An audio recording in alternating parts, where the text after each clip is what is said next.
कृपा करो मुझ ऊपरे सुख निधि सहजानंद। गुण तमारा गाववा बुद्धि आपजो सुख कंद। गुण तमारा गाववा बुद्धि आपजो सुख कंद। श्री स्वामिनारायण भगवाननी जय। सियावर रामचंद्र भगवाननी जय। उमापति महादेवनी जय। दरेक दिव्य मुमुक्षु हरिभक्तों ने श्रावण मासना जय श्री कृष्ण, जय श्री राम, जय स्वामी नारायण। आजना प्रवचननी अंदर आपड़ा सर्व कोईना अंतरनी अंदर घणा बधा समयथी उद्वेग थतो हशे, अशांति प्रवर्ती हशे। आ अशांति के आ उद्वेगनुं समाधान शुं? शुं आपणे धन पासे जईए के पैसा पासे जईए के संपत्ति पासे जईए तो शुं उद्वेग के अशांति दूर थई जाय? तो शास्त्रों में एवो कोई उपाय बताव्यो नथी के तमारी पासे लाख के करोड़ के अबज रूपिया होय तो जीवन में शांति मळे। आज आपणे एवो अद्भुत प्रवचन माणवुं छे के जे प्रवचन सांभळीने आपणा अंतर में शांति तो थशे पण घणा बधा प्रश्नोना जवाबो पण प्राप्त थशे। आपणा सर्व कोईना जीवननी अंदर वत्ता ओछा प्रमाणनी अंदर दुखो आवे छे, एवी विपरीत परिस्थितिओ आवे छे, परंतु आ दुखो क्यारे टळे? घणा बधा मनमा एवा पण विचारो करता होय के दुखो टाळवा माटे व्यसननो अमे सहारो लईए तो दुखो टळी जाय। तो जो ज्यारे व्यसन करवामां आवे ने त्यारे क्षणिक शांति एमांथी प्राप्त थाय छे, परंतु शाश्वत ने अखंड ए शांति अने सुख ए व्यसनो ए करवाथी थती नथी। घणा बधाने एवुं लागे के अमे फरवा जईए ने तो अमारा जीवन में शांति आवे, पण ज्यां सुधी फरो ने त्यां सुधी ज शांति रहे। फर्या बाद घरे आवो ने पछी शांति रहती नथी। घणा बधाना मननी अंदर एवा पण विचारो छे के सारू सारू जमीए ने, फास्ट फूड जमीए के पछी पंजाबी जमीए के काठियावाड़ी जमीए तो छे ने शांति थई जाय। तो एम शांति थती नथी। ए ज्यां सुधी खाओ ने त्यां सुधी तमने गमशे पण पछी तो अशांति ज थशे। तो आ बधाय प्रश्नोना ए जवाबो नथी शांति माटेना। तो दुख क्यारे टळे? तो एक छे ने कुंभार भगत हता। हवे गुणातीतानंद स्वामी एना घेरे छे ने पधरामणीए पोते गया अने जो साचा संत होय ने एनो जो आपणे समागम करीए तो आपणा प्रश्नोनुं समाधान तो थाय ज छे, पण घणी बधी वखत मोटा पुरुष अने संत रह्यानी आपणा घरे पण आवे छे। शा माटे? के आपणा दुखो टाळवा माटे, आपणा प्रश्नोना समाधान माटे। एटले गुणातीतानंद स्वामीए त्यां एमना घरे जाय छे, पधरामणी करी, वातो करी श्रीजी महाराजनी। एटले कुंभार भगते एने नाळिયેરને રૂપિયો મૂક્યો એટલે स्वामी तो राजी थई गया। એટલે એમણે રાજી થઈને શું કીધું, કાંઈ પણ દુઃખ આવે ને તો મને તું સંભાળજે, તું ચિંતા ન કરતો, ઉપાધિ ન કરતો, મને યાદ કરજે। હવે પછી તો એને એ સમયની અંદર જલંધરનો રોગ થયો અને આ ભગતને બહુ દુઃખ થયું, પણ ગુણાતીતાનંદ સ્વામી યાદ ન આવ્યા। હવે 2 મહિના સુધી બોલો દુઃખ ભોગવ્યું। પછી છે ને અચાનક એને યાદ આવી ગયું કે ગુણાતીતાનંદ સ્વામી મારા ઘરે પધરામણી કરવા આવ્યા, મેં નાળિયેરને રૂપિયો આપ્યો ને ત્યારે સ્વામી રાજી થઈને કહેલું હતું કે કંઈ દુઃખ આવે ને તો મને યાદ કરજે। એટલે હવે કાંઈ દુઃખ આવે તો મને યાદ કરજે, તો હવે આપણે કરીએ યાદ। હવે 2 મહિના થઈ ગયા પણ તો યાદ ન કર્યા, પણ હવે એને વિચાર તો આવ્યો અને પછી તો એ ભગતે સ્વામીને શું પ્રાર્થના કરી કે હે ગુણાતીતાનંદ સ્વામી, મારે દુઃખ છે એટલે મારી રક્ષા કરો। તો બોલો સ્વામી તો રાતે એકદમ આવ્યા અને એ ભગતના પેટ ઉપર હાથ ફેરવો ને જલંધરની જે પીડા થતી હતી ને દુઃખ થતી હતી એ દૂર થઈ ગઈ, મટી ગયું। પણ સ્વામીએ શું પ્રશ્ન પૂછ્યો કે અત્યાર સુધી મને કેમ સંભાળ્યો નહીં? તો જો મોટા પુરુષ દુઃખ તો ટાળે છે પણ સંભાળ્યા સિવાય દુઃખ ન ટળે। પણ ભગતે શું કીધું કે મને તમે યાદ ન આવ્યા। એમ આપણા સર્વ કોઈના જીવનની અંદર પણ આપણે ભગવાન રામના ઉપાસક હોય કે ભગવાન શ્રી કૃષ્ણના ઉપાસક હોય કે ભગવાન સ્વામિનારાયણના ઉપાસક હોય, પણ જો આપણે ભગવાનને યાદ જ ન કરીએ, જો આપણે ભગવાનની ભક્તિ જ ન કરીએ તો પછી ભગવાન એ આપણી રક્ષા કરે નહીં, આપણા દુઃખો ટાળે નહીં। આ વાત સાચી છે। શાસ્ત્રોમાં એવા ઘણા બધા ઉદાહરણો આપવામાં આવ્યા છે। તમે જો કે દ્રૌપદીની રક્ષા ક્યારે થઈ? જ્યારે ભગવાન શ્રી કૃષ્ણને યાદ કર્યા ત્યારે થઈને। શ્રીમદ ભાગવતમાં આવતું એ ગજેન્દ્ર મોક્ષનું જે આખ્યાન છે તો એની અંદર પણ આપણને ખ્યાલ છે કે ગજેન્દ્ર નામના હાથીની રક્ષા ક્યારે થઈ કે જ્યારે એ કમળ એ વિષ્ણુ ભગવાનના ચરણની અંદર અર્પણ કર્યું, પ્રાર્થના કરી ત્યારે થયું ને. પ્રહલાદ પણ તમે જો, પ્રહલાદની રક્ષા ક્યારે થઈ કે જ્યારે ભગવાનની સતત નામ સ્મરણ પોતે કરતો. બસ એવી જ રીતે આપણા સર્વ કોઈના જીવનની અંદર પણ જો સંસાર છે, પ્રશ્નો તો આવવાના જ છે. તમે ગમે એટલા રૂપિયા કમાઓ, તમારી પાસે ગમે એટલી સત્તા હોય, ગમે એટલી આવડત હોય, ગમે એટલી સંપત્તિ હોય, પણ પ્રશ્નો આવવાના જ છે. સંસાર છે સુખ દુઃખનો દરિયો, તેમાં તરી શકે કોઈક જ તરિયો. કોઈક જ એવા તરિયા છે જેમાં તરી શકે. એટલે પ્રશ્નો શું છે? પાર્ટ્સ ઓફ લાઈફ, જીવનનો એક ભાગ છે, આવવાના છે. જેમ તડકા પછી છાંયો, એ છાયા પછી તડકો, બસ એવી જ રીતે આપણા સર્વ કોઈના જીવનની અંદર પણ દુઃખો આવશે. પણ જ્યારે દુઃખો આવે ને ત્યારે ગુણાતીતાનંદ સ્વામીએ જેમ વાત કરી એમ કે જીવનમાં એ પ્રશ્નો આવે તો કેમ કરવું, દુઃખ આવે તો કેમ કરવું, સ્વામિનારાયણ સ્વામિનારાયણ ભજન કરવું જેથી પ્રશ્ન એ ટળી જાય. બીજું, આપણા સર્વ કોઈના જીવનની અંદર એક જે સુપ્રિડેન્ટેન્ટ પ્રકૃતિ છે એટલે કે માન, અને એ માનના લીધે આપણે ઘણી બધી વખત હેરાન થતા હોઈએ છીએ. આજે થોડીક એની પણ વાતો કરવી છે, કારણ કે આ માનના લીધે જ તે ઘરમાં ઘણા બધા પ્રશ્નો થાય છે. આપણે એક પ્રસંગ જોઈએ, નીલકંઠ વર્ણી, એટલે કે ભગવાન સ્વામિનારાયણ જ્યારે 11 વર્ષની ઉંમરે ઘનશ્યામ પ્રભુ ગૃહત્યાગ કર્યો અને એમને નીલકંઠ વર્ણી વેશ ધારણ કર્યો, નીલકંઠ વર્ણી કહેવાયના. તો હિન્દુસ્તાનની અંદર એ જે બાવાજી હતા ને એનો ભેટો થાય, કારણ કે શ્રીજી મહારાજ જ્યારે વન વિચરણ કરતા હતા ને ત્યાં એ આવે છે. હવે જંગલમાં એક ગુફા હતી, તો આ બાવાજી છે ને એમાં પોતે રે 12 મહિને, બોલો, એક વાર જ એમાં બહાર નીકળે, કશું કઈ ખાવા પીવાનું નહીં. અને જે દિવસે નીકળે ને તો એ દિવસે તો ત્યાં બોલો જેમ તરણે તનનો મેળો ભરાય, ઓઠાનો મેળો ભરાય, ભાદરવી પૂનમનો જેમ મેળાઓ ભરાતા હોય, સુરેન્દ્રનગર અમદાવાદ હોય, તો એવી જ રીતે ત્યાં મેળો મોટો ભરાય. હજારો માણસો આ બાવાજીના દર્શન માટે આવે. અને આ જે બાવાજી હતા એનાથી પાછા જીવે, કારણ કે માન મળતું એને. તે મહારાજ તો ત્યાં ગયા એટલે એ વખતે છે ને બાવાજીને હવે નીકળવાના થોડાક જ દિવસો બાકી હતા. એટલે બધાય તે ગામ લોકોએ તો નીલકંઠ વર્ણીને વાત કરી કે જો આવા ચમત્કારિક છે, વર્ષમાં એક વખત જ બહાર નીકળે, કાંઈ ખાઈ પીવે જ નહીં, ગુફામાં જ રહેવાનું એમને. એટલે મહારાજે બધું શાંતિથી સાંભળ્યું. એટલે મહારાજે બધા માણસોને શું કીધું કે જો આ બાવાજી છે ને માનના આધાર જીવે છે, માટે તે નીકળે ને ત્યારે કોઈ દર્શને આ વખતે જતા નહીં. જો શું દશા આવશે ને તમે જોજો, તમારી નજર રાખે. તમે એમ કહો છો ને કંઈ જમતા નથી, પણ તમને ત્યારે ખબર પડી જશે. અને એના નીકળવાના દિવસે કોઈ પણ દર્શને કંઈ ગયું નહીં. 12 વાગ્યા, બાવાજી બહાર નીકળ્યા, કોઈ એક વ્યક્તિને જોયા નહીં. મનમાં તો વિચાર કેવા હતા કે આખો મેળો ભરાયણો હશે, બધાના હાથમાં એ પુષ્પહાર હશે, મીઠાઈઓ હશે, ઢોલ વાગતા હશે, મારું આમ જયનાથ બોલાવવામાં આવતી હશે. અને બહાર આવ્યા જોયું તો એ શું બોલ્યા? કુછ ભી નહીં, કોઈ માણસ નહીં આયા હે. અને બાવાજી હતા તરત બોલો ફાટી પડ્યા, મરી ગયા ત્યાં ત્યાં. અને પછી બધા એ ભક્તો જે હતા ગુણભાવી બધા જે, એ બધા લોકોને મહારાજે વાત કરી કે જુઓ, તમે એમ કહેતા હતા ને આ કંઈ જમતા નથી, પણ આ જે બાવાજી જે જીવતા હતા ને માનના લીધે જીવતા હતા.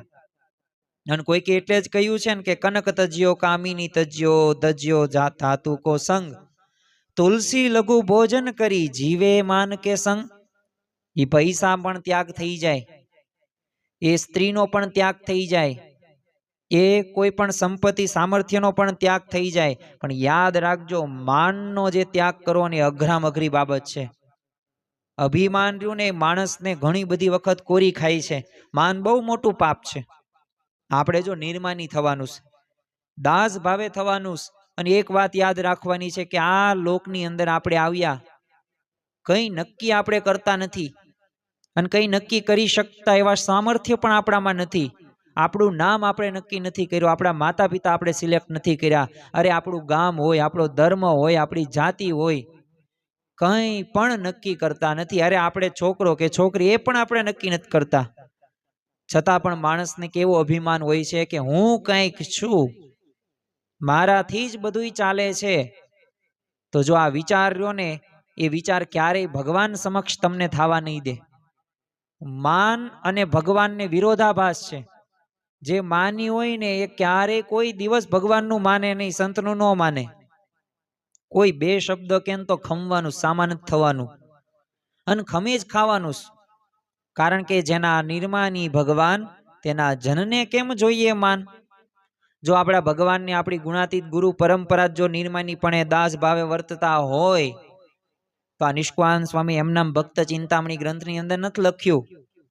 એમના જીવનમાં ચરિતાર્થ છે, મહારાજના જીવનમાં, ગુણાતીત સત્પુરુષોના જીવનની અંદર. તો આપણા જીવનની અંદર આપણે માનને ત્યજી દઈએ, નિર્માનીપણે રહીએ તો બધાય પ્રશ્નનું સમાધાન છે. પણ જો અભિમાન રાખીશું ને તો પ્રશ્ન પ્રશ્ન અને પ્રશ્ન જ છે. અને બીજું કે આ ભગવાન અને સંતો કેવા દયાળુ છે, ભક્ત વત્સલ કેવા ભગવાન છે કે આ લોક અને પરલોક એ બંનેનું શીખવે છે. જો આ ગુણાતીત સત્પુરુષ અને ભગવાન એમ નથી કહેતા કે તમે ગૃહસ્થ છો ને તો એમાં તમારો મોક્ષ નહીં થાય, એમાં તમારું કલ્યાણ નહીં થાય. પરંતુ એ ગૃહસ્થ તમે છો અને એમાં એવી સ્થિતિ સુધી તમારે પહોંચવાનું છે. એકાંતિક ધર્મ તમારે સિદ્ધ એવો કરવાનો છે. તો ખરેખર આપણે એક પ્રસંગ જોઈએ ત્યારે આપણને વિશેષ ખ્યાલ આવશે. જુનાગઢમાં એ ગુણાતીતાનંદ સ્વામી બિરાજમાન હતા. તેમના વખતની અંદર છે એક વાંકિયા ગામના એક હરિભક્ત, એ નામ એમનું ભોળા મહારાજ હતું. તો ભીમ એકાદશીના સમયે છે ને જુનાગઢ પોતે આવ્યા. હવે એ વખતમાં ઘાસલેટના દીવા નહીં અને દિવેલિયા દીવા હતા. તો ભોળા મહારાજ તો 4 વાગે નાઈને પૂજા કરવા બેઠા ને પછી તો 3-4 એ કાંકડા ભેગા કરીને સળગાવ્યા. એટલે મોટો આમ ભડકો થયો ને એ જોઈને છે ને ગુણાતીતાનંદ સ્વામીએ શું કીધું કે એલા કોણ છે એ વગર વીગડાવાળો, એટલે આવું અણઘડ કોણ છે? ત્યારે ભોળા મહારાજે શું કીધું કે એ તો હું ભોળો છું. તો સ્વામીએ શું પૂછ્યું, ઘરે આમ સળગાવેશ તું? તો એણે શું કીધું, ના સ્વામી, એક જ વાટ છે ને સળગાવું છું, હું નોખું નોખું બાળું છું. તો ગુણાતીતાનંદ સ્વામી કહે કે અહીંયા આમ સળગાવાય, અહીંયા મફતિયું એટલે સળગાવી દેવાય. અને પછી જે કીધી વાત કરી કે જો વ્યવહાર શીખવાનો, મંદિરમાં આવીએ ને એટલે એક એક વાટ કરીએ ને તો કલાક પૂજા થાય. આ તો ભેગો ભડકો કરો તો બધું સળગી જાય. કહેવાનો સિદ્ધાંત શું છે કે ગુણાતીતાનંદ સ્વામી અને આપણી ગુણાતીત ગુરુ પરંપરા પોતે વ્યવહાર પણ શીખવતા અને મોક્ષ પણ શીખવતા. અને એટલે જ તે ગોપાલ સ્વામીએ એ બોટાદના શિવલાલ શેઠને શું કહ્યું કે તારે જો લોક અને પરલોક બંને વ્યવહાર શીખવો હોય ને, લોકનો અને મોક્ષનો, તો જુનાગઢ જજે અને ગુણાતીતાનંદ સ્વામીને સમાગમ કરજે. અને જો શિવલાલ શેઠે એવું કર્યું તો એ વ્યવહાર પણ સંભાળી શક્યા. બંને વ્યવહાર, લૌકિક ને પરલૌકિક. જો જીવનની અંદર ઘણી બધી જવાબદારીઓ એવી છે કે જે જવાબદારીઓ આપણે સ્વીકારવા જ પડશે. જો સ્વીકારીશું નહીં તો આ લોકની અંદર ફજેતી થશે અને આપણું એટલું અજ્ઞાન કહેવાશે. એટલે આ લોક અને પરલોક બંનેની જવાબદારી એ નિભાવવી. જેમ મહાભારતનું આપણને યુદ્ધ પૂર્વેનું અર્જુનનો એક પરાક્રમ ખ્યાલ છે કે જ્યારે દ્રૌપદીનો સ્વયંવર હતો તો ત્યારે એ ત્રાજવામાં ઊભું રહેવાનું, બંને પગનું સમતોલન, નીચે જોવાનું, પાણી પાછું ડોળું અને ઉપર પાછી માછલી પણ ગોળ ગોળ ફરે અને માછલીની આંખ વીંધવાની. પણ કહેવાનું શું છે, જે ત્રાજવું હતું એમાં બંને પગનું એ જે બેલેન્સ હતું, સંતુલન હતું, એ પોતે જાળવી શક્યા. અને એટલે જ તે એ મત્સ્યવેદ અઘરો હતો ને એ પણ શક્ય બની ગયો. તેનું કારણ શું? સમતોલન. એમ જીવનની અંદર છે ને, જેમ ગૌતમ બુદ્ધે કીધું કે છે ને મધ્યમ માર્ગ અપનાવવો. મધ્યમ માર્ગ એટલે શું? શિયાળાનો સમય હોય અને તાપણું કરવા આપણે બેઠા હોય તો આપણે કાંઈ હાથ રહ્યા એ કાંઈ ભડકામાં કે તાપમાં નાખી નથી દેતા, નકર તો બળી જાય. બહુ દૂર પણ નથી રહેતા તો કંઈ ટાઢ જ લાગે. જે આપણે કર્યું છે ભડકો, એનો કંઈ પણ એ લાભ ન થાય. મધ્યમ માર્ગ આપણે અપનાવીએ છીએ. બસ એવી જ રીતે જીવનની અંદર પણ દરેક પરિસ્થિતિ અને દરેક સમયે એ આપણે મધ્યમ માર્ગ અપનાવવાનો છે. બહુ વધુ પણ નહીં, બહુ ઓછું પણ નહીં. અને છેલ્લે આપણે એક પ્રસંગ જોઈ લઈએ, કારણ કે ઘણી બધી વખત આપણે દાન ધર્માદો કરવામાં જે ભાવના રાખવી પડે રાખી શકતા નથી. આમ તો શ્રીજી મહારાજે જેતલપુરની અંદર ઘણા બધા યજ્ઞ કરેલા. પ્રસાદીનું ગામ કહી શકાય આપણે. હવે એક વખતે શ્રીજી મહારાજ જેતલપુરની અંદર પોતે પધારે છે. બધા હરિભક્તો રસોઈ દે, વારા ફરતી સૌ બધા જમાડે તે મહારાજને. એ જ ગામની અંદર છે ને એક ગરીબ, એક કણબી જીવન ભક્ત રહેતા હતા. હવે એના મનમાં શું વિચાર થયો કે મારે મહારાજને જમાડવા છે. જો આ વિચાર આવો ને એ મોટી વાત કહી શકાય.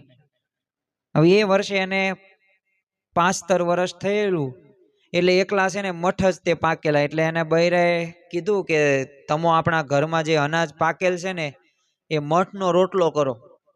અને પછી તો એ મઠ ખાતા હતા અને લોટ તૈયાર થતો એટલે એક શેર લોટનો આમ રોટલો કર્યો અને ચડ્યો અથવા ન ચડ્યો, કાચો પાકો થયો.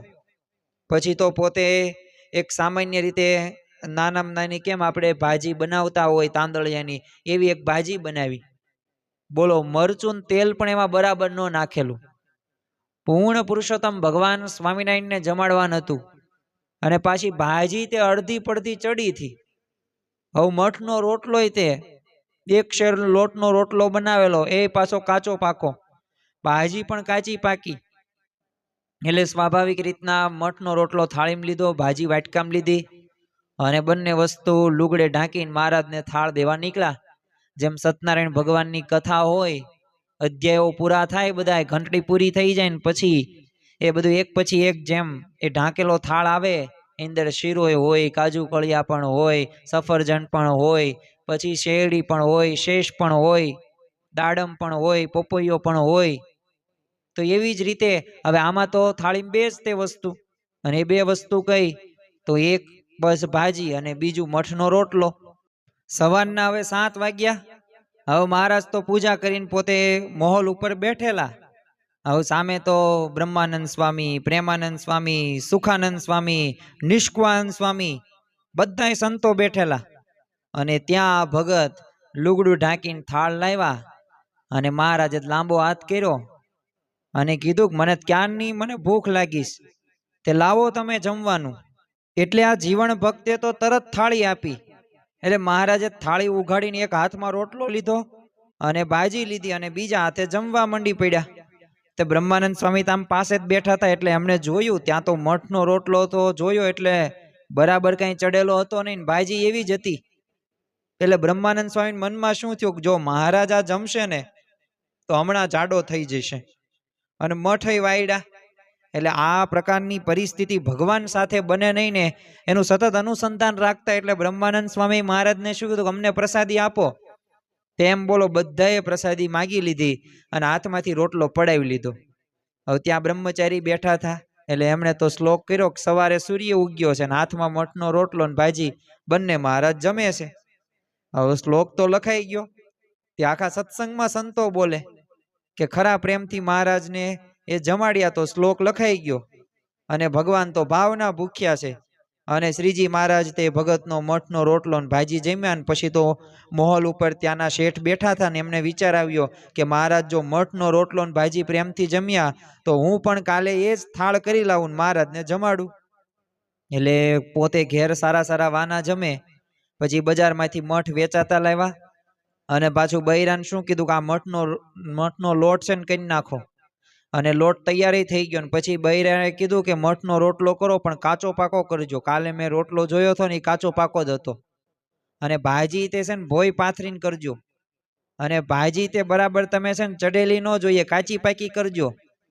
અને એ પ્રમાણે બોલો એ શેઠના બૈરાએ મઠનો રોટલો ને ભાજી સવારના પોરમાં લાવ્યા. મહારાજને મહોલમાં સભા ભરીને બેઠા હતા અને બ્રહ્માનંદ સ્વામી, મુક્તાનંદ સ્વામી, પ્રેમાનંદ સ્વામી, નિષ્કવાનંદ સ્વામી બધા બેઠેલા. હવે સૂર્ય ઉગેલો પછી તો શેઠ મહોલ ઉપર ચડ્યા ને મહારાજને દીઠા. મહારાજે કીધું કે શેઠ શું થાળ લાવ્યા છે? તે શું કીધું, કાલે જે થાળ ધારાયા ભગત લાવ્યા હતા ને એ જ થાળ મઠનો રોટલો ને ભાજી લાવ્યો છે. એટલે તમે પ્રેમથી જમો છો એટલે લાવ્યો છું. તો મહારાજ કે તળાવમાં નાખી દો ને માછલા જમી જાય. અને તમે ઘેર દાળ ભાત ને લાડુ જમો છો ને પેટ દુખાડવા માટે મારા માટે આ લાવ્યા છો, એટલે હવે તળાવમાં નાખી દો. અને ભગતને કાંઈ પાક્યું નહોતું ને ખરો પ્રેમ હતો અને ઘરમાં કાંઈ નહોતું છતાં એમને જમાડ્યા. અને તમે તો સારું જમો છો ને અમને મઠનો રોટલો જમાડવા આવ્યા છો, એટલે તળાવમાં જ નાખો. આવી રીતે બોલો મહારાજે શેઠને વાત કરી. પણ હવે આ વાત ઉપરથી આપણને શું ખ્યાલ આવે કે એ જીવન ભગતની તો એવી સ્થિતિ હતી, એટલે કાચો પાકો એ મઠનો રોટલો ને ભાજી એ મહારાજને ધરાવીને મહારાજ પ્રેમથી જમ્યા પણ ખરા. પણ આ શેઠ તો બધુંય સારું સારું જમતા હતા, પણ છતાં પણ એ કાચો પાકો પાછો મઠનો રોટલો બનાવ્યો અને ભાજી એવી બનાવી. તો જો આપણે શ્રદ્ધાથી ભગવાનને સંતને જે વસ્તુ આપણા ઘરમાં હોય ને જમાડવી, ભગવાન પ્રેમથી જમે જ છે. રાજા દાન એ પ્રજા એ સ્નાન, એમ ઉત્સાહથી છે ને ભગવાનને સંતને જમાડવા જોઈએ, જેથી એમનો અંતરનો એ રાજીપો પ્રાપ્ત થાય છે. અને ખરેખર આપણે જેવું જમતા હોય એવું ભગવાનને જમાડવું. આપણે જો સારું સારું જમતા હોય ભગવાનને સારું જ જમાડે. ભગવાનને જો મોળું જમાડીએ ને તો સારું જમતા હોય ને એમાં મોળું જમણવાર આપણું થઈ જાય, પછી આપણી સ્થિતિ પણ એવી થઈ જાય. તો આવા ભગવાનને આવા સંતની પ્રાપ્તિ થઈ છે. આપણા ઘર મંદિરની અંદર જે ભગવાન છે એ ખરેખર એ ભગવાન અધમ ઉદાહરણ છે, એ પ્રગટ છે ને એ ભગવાનની એવા સંતની આપણને પ્રાપ્તિ થઈ છે. તો શ્રાવણ માસના આ પવિત્ર મહિનો ચાલી રહ્યો છે, તો ખરેખર કથા વાર્તાનું વિશેષ એ મહિમા તો શાસ્ત્રોમાં વર્ણન કરવામાં આવ્યો છે. પરંતુ સાથે સાથે આપણા સર્વ કોઈના જીવનની અંદર જો આવી કથા વાર્તાના પ્રસંગો જો આપણે સાંભળીને આપણા જીવનમાંથી આપણે જો આત્મસાત કરવાનો પ્રયત્ન કરીએ તો અવશ્ય આપણને લાભ થતો જોવા મળે છે. તો આજે આપણે આમ તો પ્રસંગો 3 થી 4 જ જોયા, પણ ખરેખર એ દુઃખ મટાડવા માટે એ માન આપણને કેટલું હેરાન કરે છે. અને આ સંત એ લોક અને પરલોકનો જે વ્યવહાર સંભાળે છે અને ભગવાન ભાવના ભૂખ્યા છે, આ વિષય ઉપર આજે વાતો કરી. તો આજના દિવસે આપણે મહારાજ સ્વામીના ચરણોમાં પ્રાર્થના કરીએ કે અમારા સર્વ કોઈના જીવનની અંદર આવા પ્રસંગો, આવી કથા વાર્તા અમે અંતરમાં ઉતારીએ અને તમને રાજી કરવાનો પ્રયત્ન કરી શકીએ. એ જ આજના દિવસે પ્રાર્થના. શ્રી સ્વામિનારાયણ ભગવાનની જય. આવા જ આધ્યાત્મિક પ્રવચનો સાંભળવા માટે અમારી ચેનલને લાઈક કરો, શેર કરો અને સબસ્ક્રાઇબ કરવાનું ભૂલતા નહીં.